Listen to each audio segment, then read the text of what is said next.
Hello everyone, welcome back to my YouTube channel. Today I'll be sharing with you how I made this sumptuous finger licking egusi soup.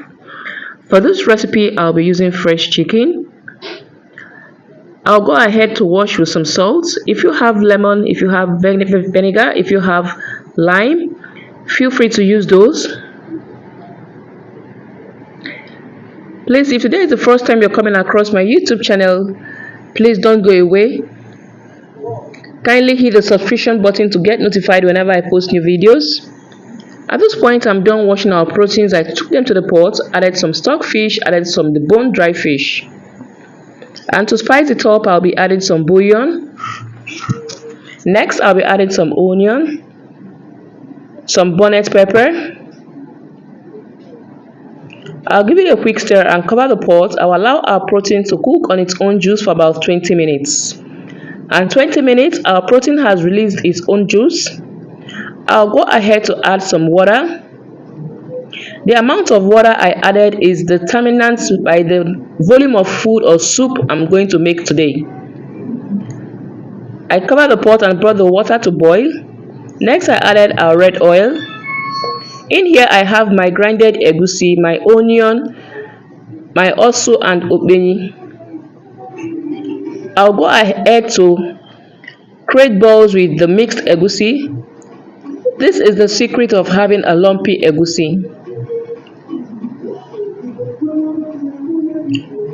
I'm done creating balls with those mixed egusi. I'll cover the pot and allow it to cook for 10 minutes. And 10 minutes later, our egusi has fully dissolved or has fully broken down. Added some more scotch bonnet pepper, some bouillon, and next I'll be adding our crayfish, some salt to taste, and next I'll be adding some hunger spices for egusi soup. I'll stir properly for everything to come together. At this point, our soup is almost ready. I'll add my uziza leaf.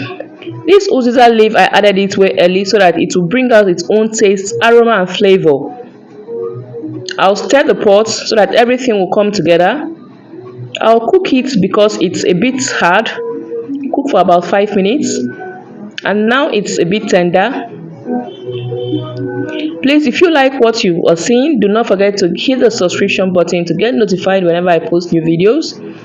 Please help give me a thumbs up if you like the video. And next, I added my pumpkin leaf, that is the ugu leaf. This was added much later because it's tender and I wouldn't want to overcook it. And at this time, guys, I've turned down my heat because I don't want to overcook my veggies. Look at the face of that soup. You can enjoy the soup with your gari, your fufu, plantain flour, your wheat flour, your oatmeal, anything at all. And I've gone ahead to scoop our soup into portion by portion.